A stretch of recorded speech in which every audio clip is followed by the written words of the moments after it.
Oh.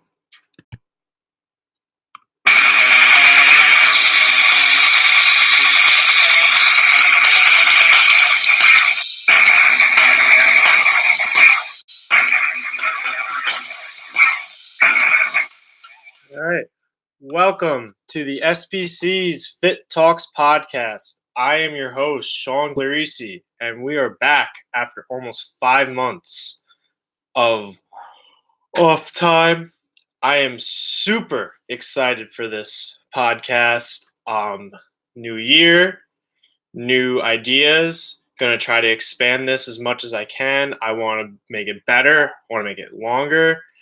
If you hear barking in the background, that's my dog. But like I'm saying, I really couldn't wait to start this. This is an exciting moment for me.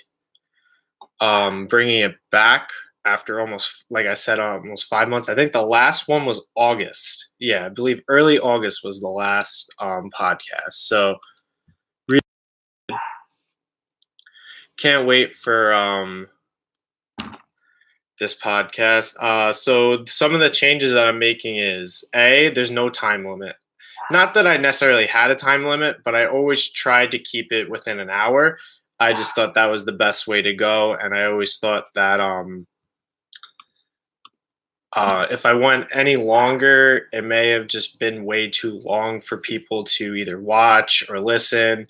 And as time went on this year, and having time to really think about how I want this podcast to go and everything, I I decided that having no time limit will allow me to just get through my thoughts faster, but also it also is in conjunction with my next goal, which is doing multiple topics in one podcast.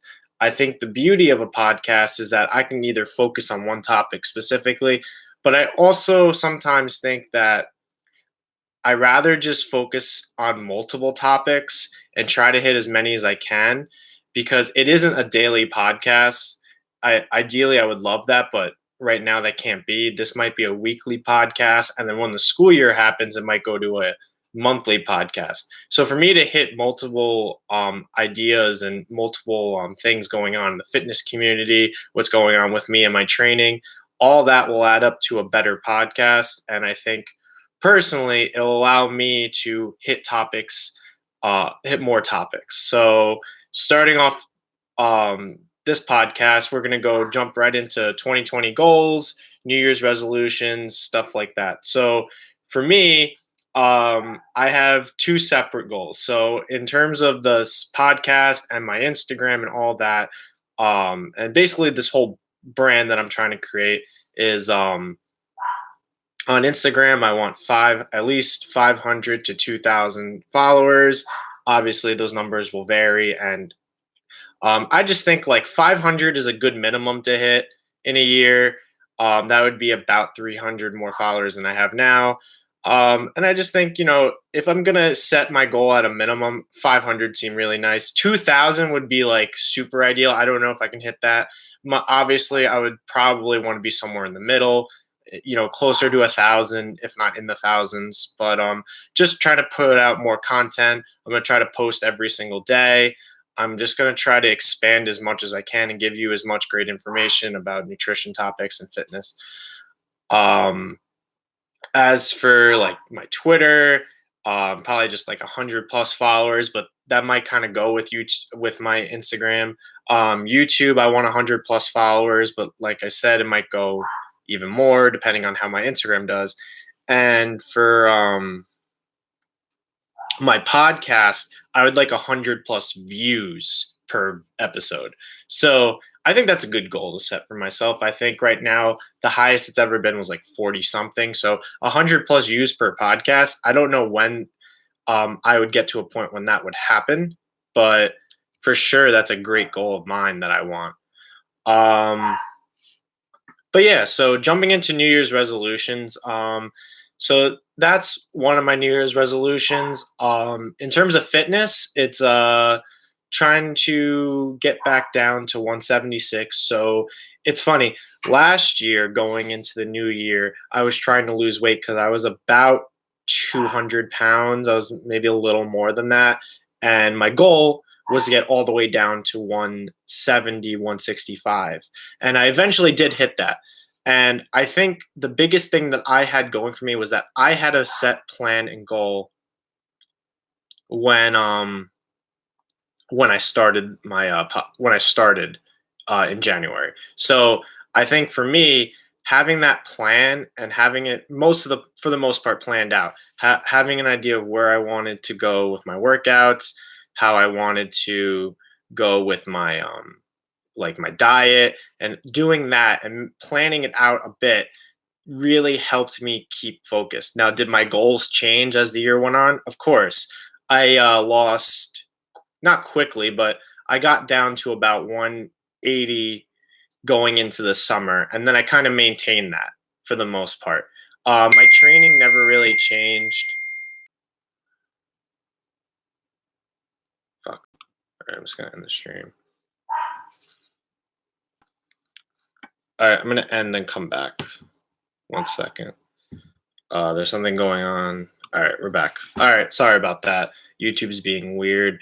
Let me know if this sounds good. I can't really tell right now, but I hope it sounds good. Like I'm saying though, so going on that, for most people, I think they kind of just jump in to New Year's resolutions without fully understanding how to plan that out, how to and understanding why a plan is so important. I think most people just jump right into it, and I think it's a great idea. And for some people, that might be great. Just jump right into your new diet, your new workout plan. But I think not having a set plan and a set goals, and just kind of going in saying with vague ideas, I think can be a problem because you end up not being able to you will hit a wall, and if you don't have a plan, that wall might be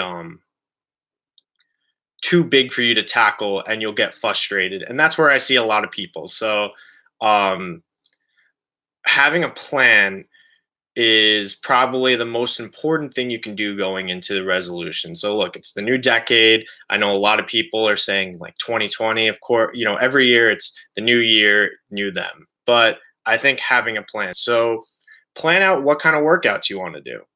Do you want to just be more active? Well, what does that mean? Do you want to go on more walks? Do you want to go running more?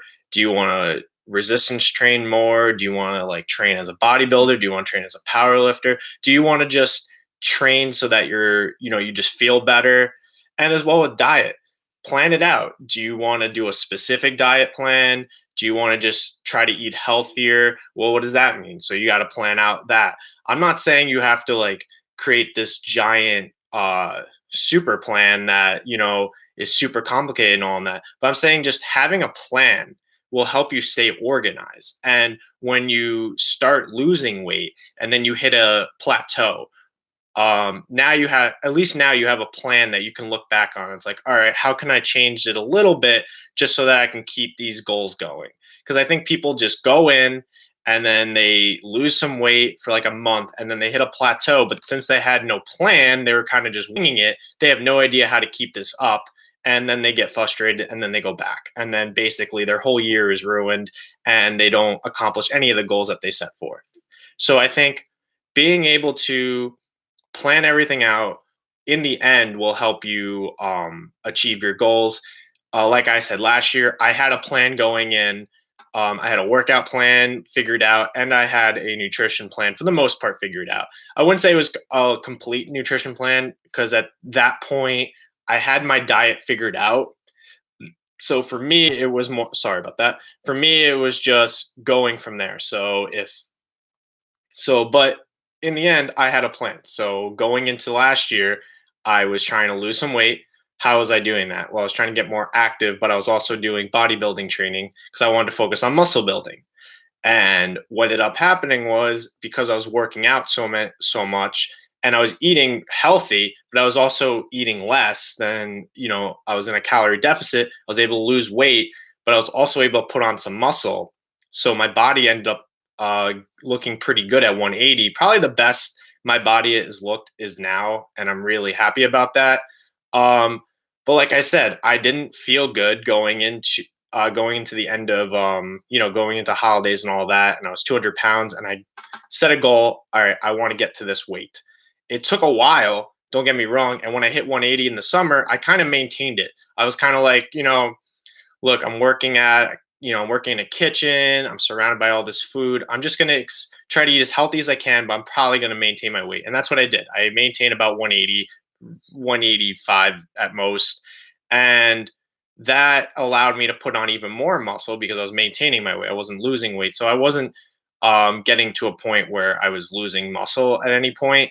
And then once the school, you just lose even more weight. And I got to 170 and I hit 170, and then my goals changed again. So I was like, all right, I hit my goal. I'm 170. Do I want to go to 165 or do I want to bump up a bit? And I decided to bump up a bit to 175. And what I realized was when I hit 175, I was able to strength train again. And I was able to get into something. And this led into where I am now, where I want to strength train. I want to power lift. So going into this year, I want to get back to where I was, 175 to like 180, because I actually want to power lift. I want to go to meets. I want to power lift.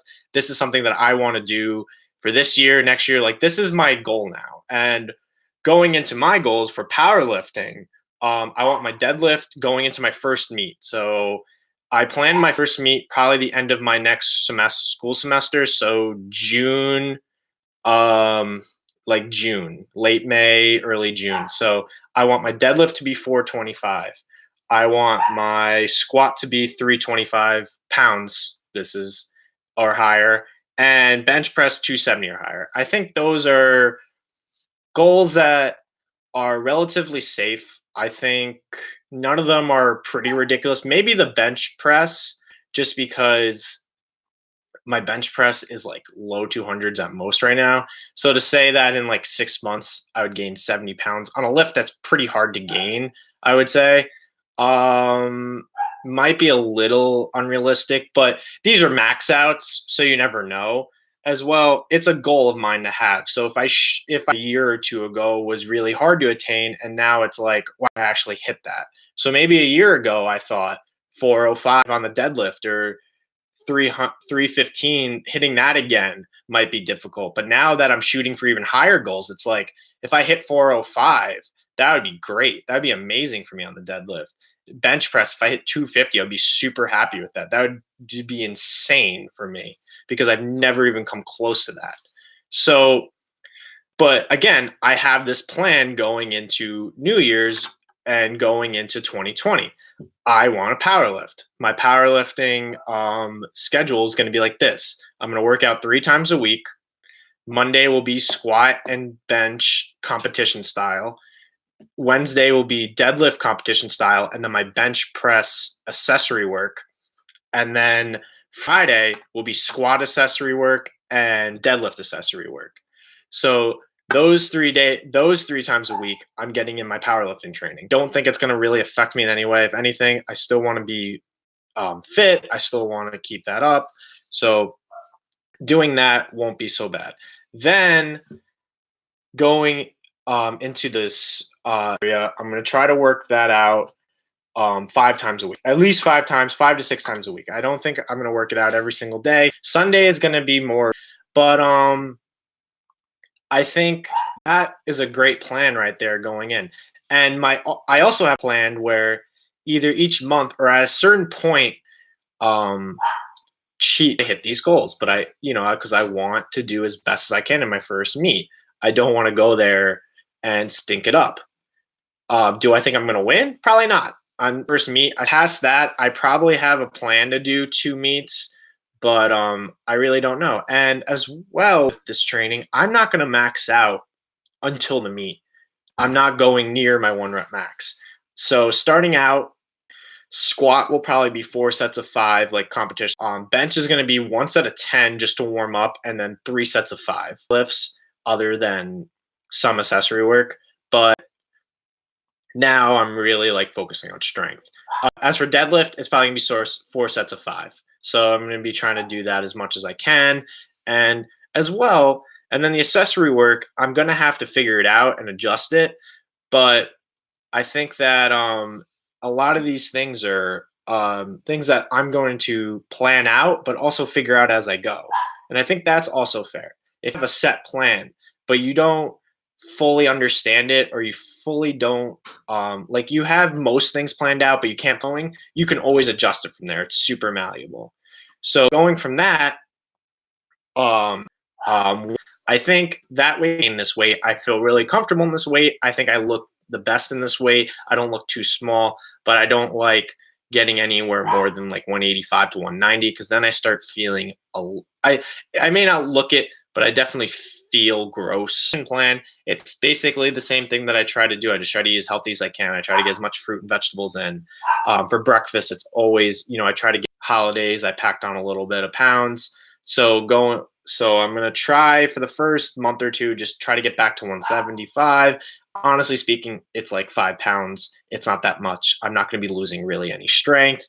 Um, and I think what's gonna happen is my body is gonna start adapting. I'm still gonna probably build some muscle. I'm definitely not like I don't think that I'll ever like not put on muscle because I'm just not even close to my genetic potential. So I'll still be putting on muscle, especially core area.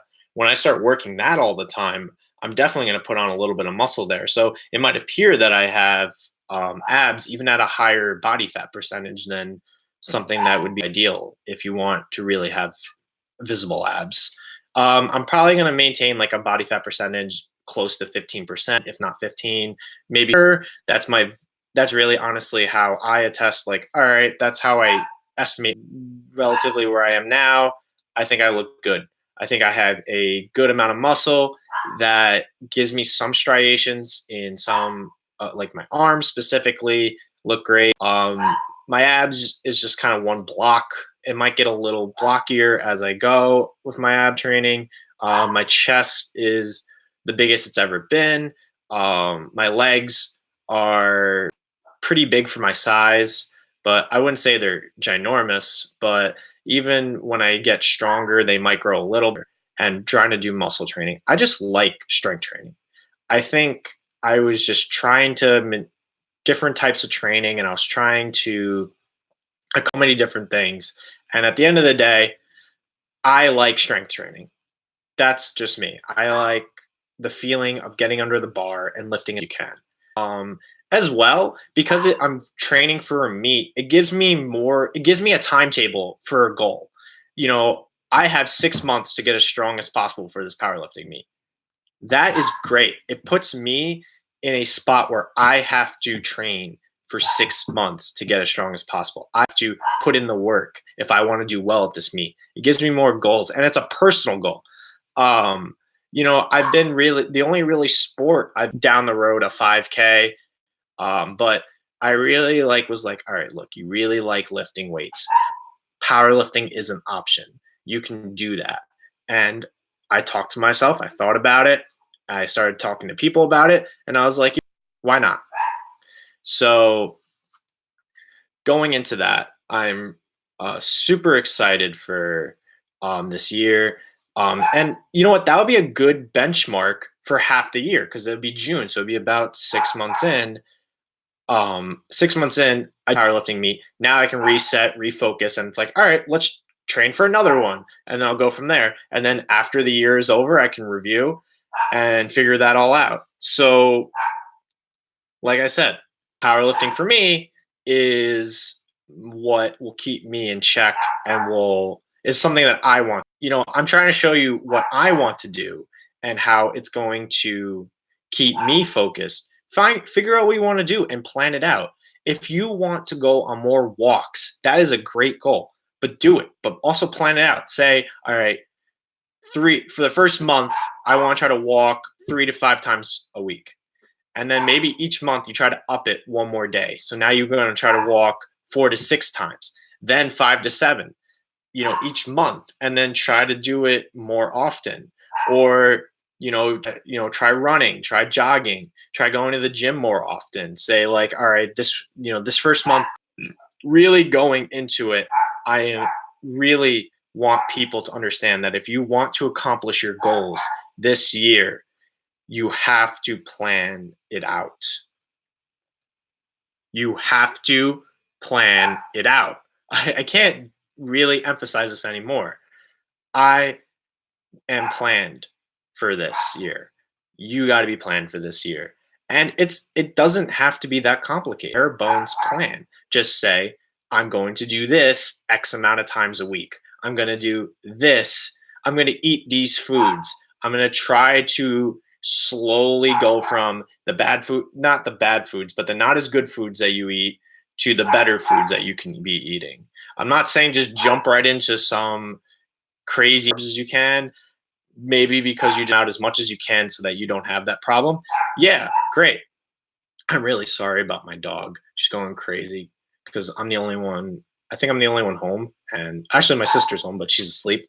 So my point being is like I left her upstairs, but she doesn't really like the basement, so I don't know what to do. So you'll probably be hearing her bark the whole.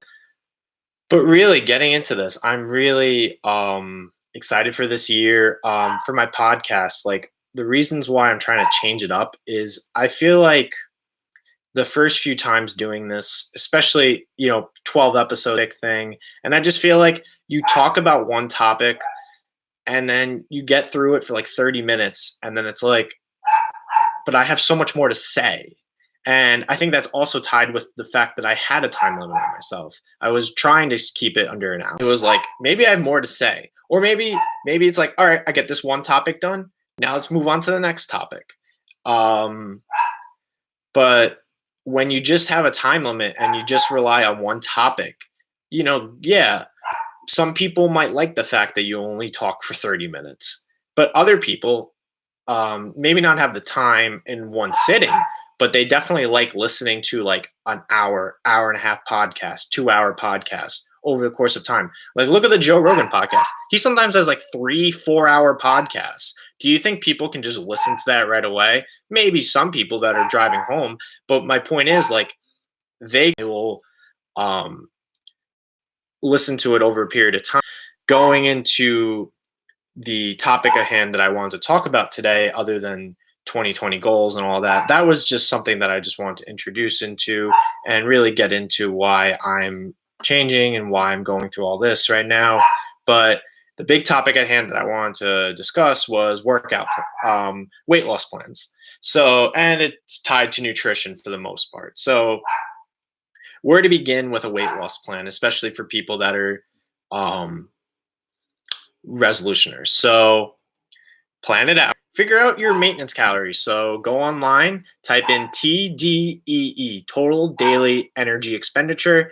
There's a bunch of websites that have a calculator. Basically, you're just going to punch in your age, your weight, and your height, and your activity level. If you're a beginner, honestly speaking, just do sedentary because you're more than likely sedentary and you just don't realize it. Even if you think, oh, I go on walks 3 times a week. No. Do sedentary. It's the best calculation because it basically how they do it is they take all that, they either will convert your weight and height to kg and centimeters, or they basically plug into an equation and then they take that and sedentary number of calories that you should be eating to maintain your weight. Then you take that number and you subtract it by 300.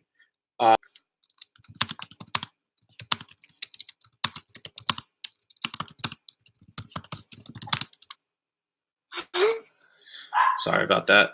Trying to get my sister, bringing my dog up to her room. But going back to what I was saying, 300 is a good number because it's from 250 to 300. I'm sorry. It's a good number because 250 would be half a pound per week. What do I mean by that? 3,500 calories. You need to burn off 35 pounds.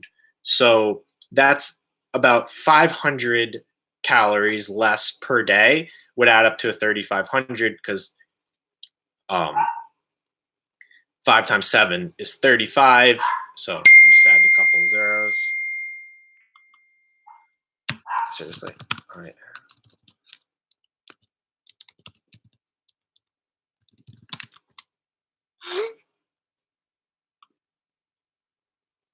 Like I said, it's so doing half a pound is, I would say it's a very safe number. Now, depending on your weight, you could maybe up it a little bit. Maybe you can do a pound per week. especially if you're like if you're really overweight to obese. I would say you can allow yourself to lose a pound to 2 pounds. I wouldn't say any more than that, but any more than 2 pounds, I think, is excessive for most people. But I think if you're really overweight or obese, you can allow yourself to maintain that weight. That dropping 500 pounds, 500 calories from whatever you're eating wouldn't be that much. Even 1,000 wouldn't be that much. But if you look a little better, 250 to 300 is the safest number. Now, some people hear half a pound per week and they get frustrated by that number. They think it's so low and they're like, but how long is this going to take me? Well, here's another thing. You got to understand that if you want true weight loss and you want a year to get to 170, granted, my goals changed as it gone by, but even to get to 180, it took me like took me like 4 or 5 months. You got to understand this is not just weight loss is a goal and it's a set goal, and there is a timetable months. And then once you get to that weight, you don't want to do it in such a drastic way that when you finally get to your goal weight, it's like, oh, finally. And then you basically go back to your old habits. Lifestyle will ultimately help you when you get to your goal weight to be able to maintain that weight for basically the rest of your life, if that's what you want to do. If that's the way you want to look, now you can adjust it from there. That's my point. That if once you get a healthy nutrition style and a healthy lifestyle, you can do it. You can adjust it any way you want. Because if you feel like you're comfortable enough now, it's like, all right, maybe I can slowly now, maybe every once in a while, have those foods that were giving you so much trouble before. But now you feel like, even if I have them, even if I like binge on a day, like the holidays, even if you have a binge session and you just eat so much food that you're just going to explode, if you could feel like, all right, I could bounce right back the next day, back to eating healthy, that's great. I think what a lot of people do is going into this, they don't have a plan, but they know they need to eat less. So they sometimes starve themselves and they don't eat a lot of food. And I think what ends up happening is they're eating so little of food. Um, and then you get to your weight goal really fast. It's like, all right, what did you learn? All right, I need to eat less food, but did you set up healthy behaviors with food? Especially if you're really overweight and you're really obese, you have such a terrible relationship with food at that point that doing the other extreme, which is just not eating that much, doesn't really help your behaviors with food. It just you just starved yourself until you got to the weight that you wanted. Establish these healthy lifestyle. It will help you in the long run bounce back from honestly healthy binge sessions that are perfectly normal and perfectly fine for most people. If you're a normal person and it's Easter, it's the holidays, any Jewish holidays or Muslim holidays or Christian holidays, or or every once in a while, you just pig out, but that you can bounce right back from it. Great. I can't focus enough on how establishing a healthy nutrition style is so great for you in the long run.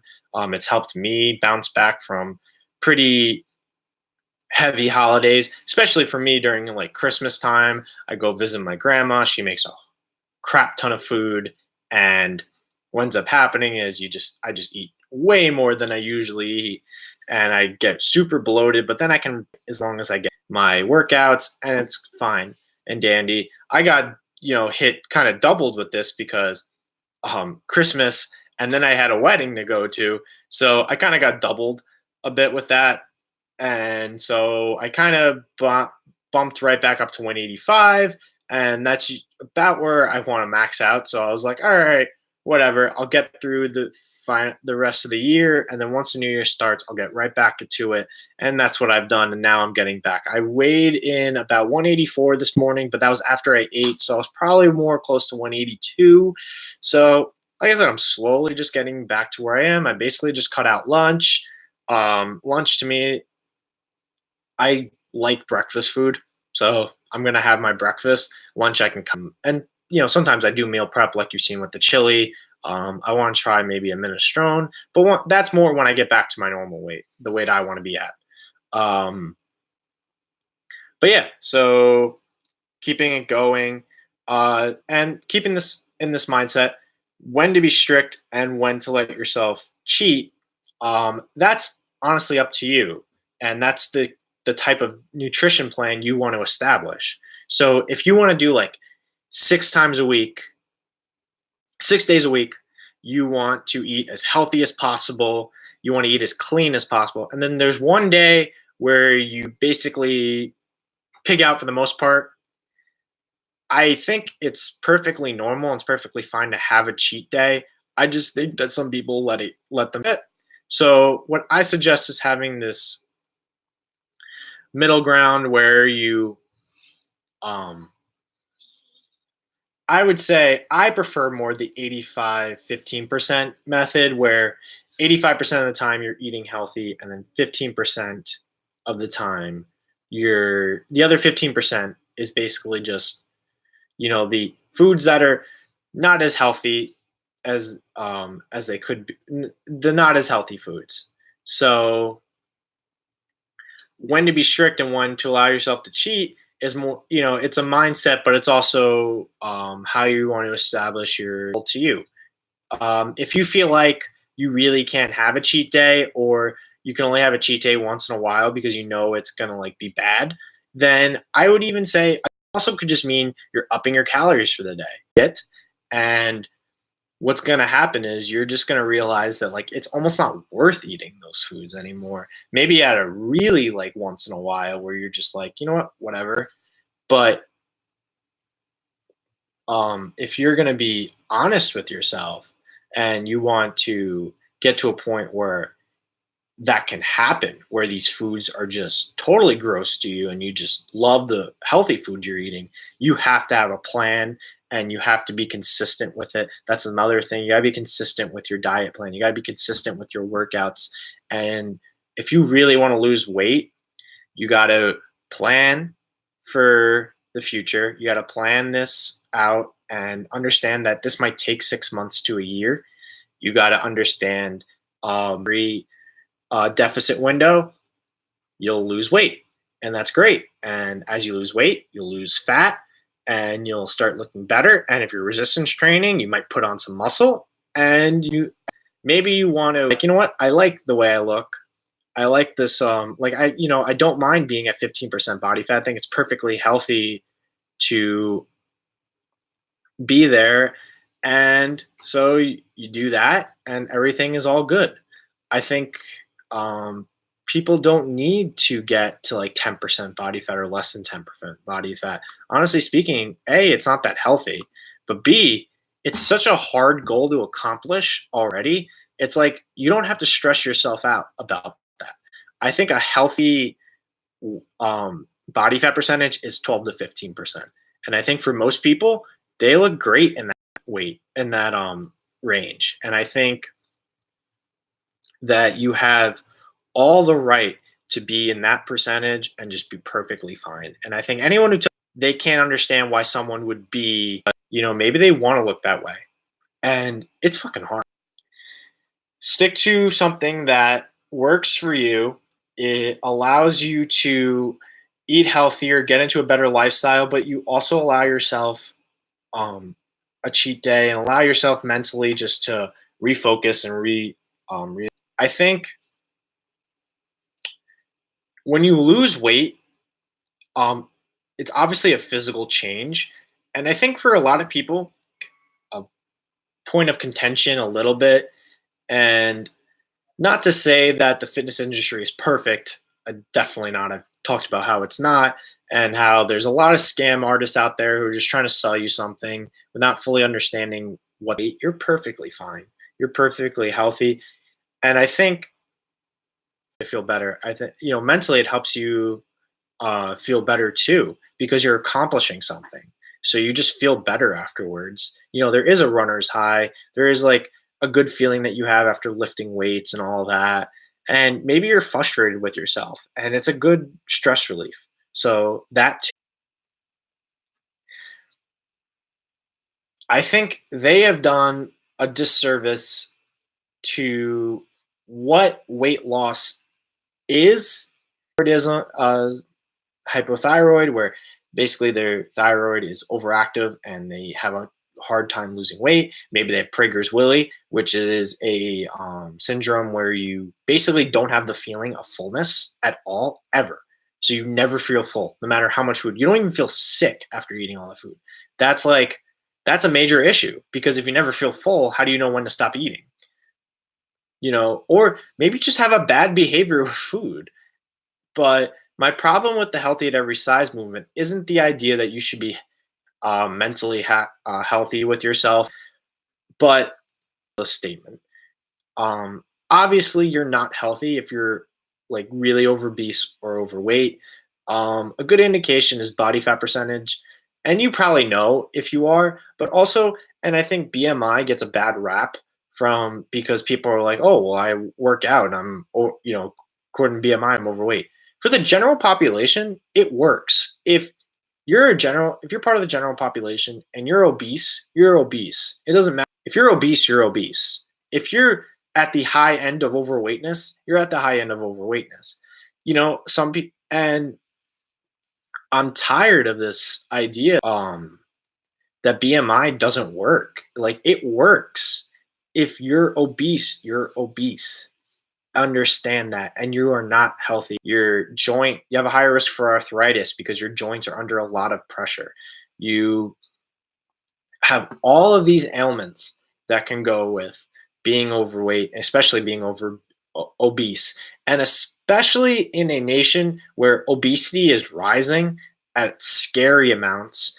There's like 5 states that have a obesity rate above 35%. Like, think about that.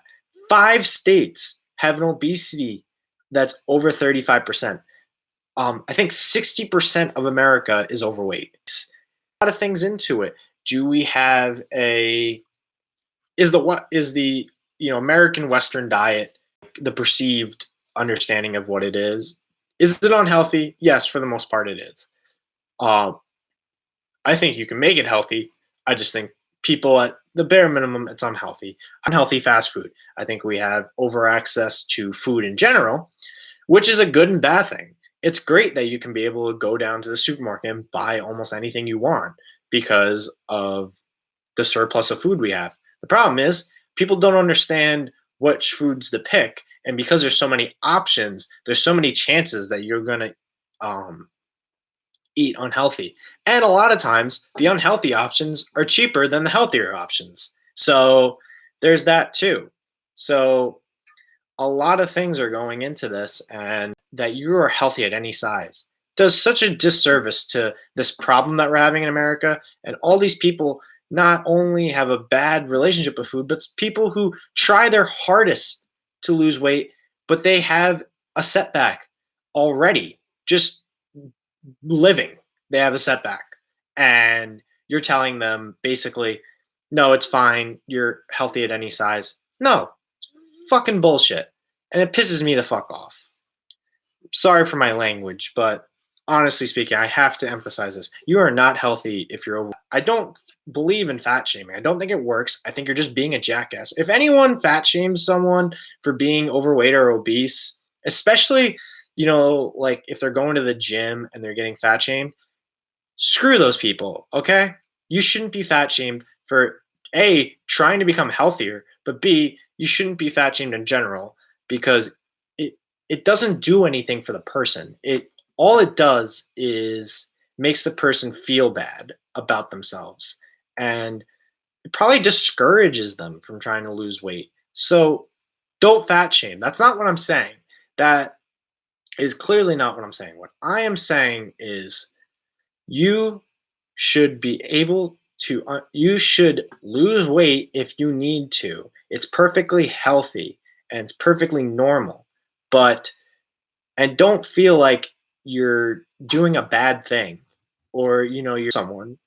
If you love someone, and you have a relationship with someone, you try to take care of that relationship so that it grows and becomes healthier.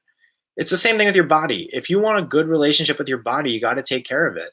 I think if you want to love your body and have a relationship, you got to take care of it. You got to make sure that it's healthy, almost all the time. I don't think at any point you're going to be perfectly healthy all the time. I think, you never know what could happen.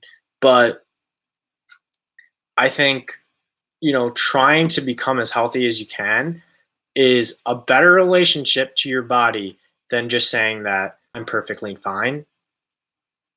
I don't see how that's possible. So, um,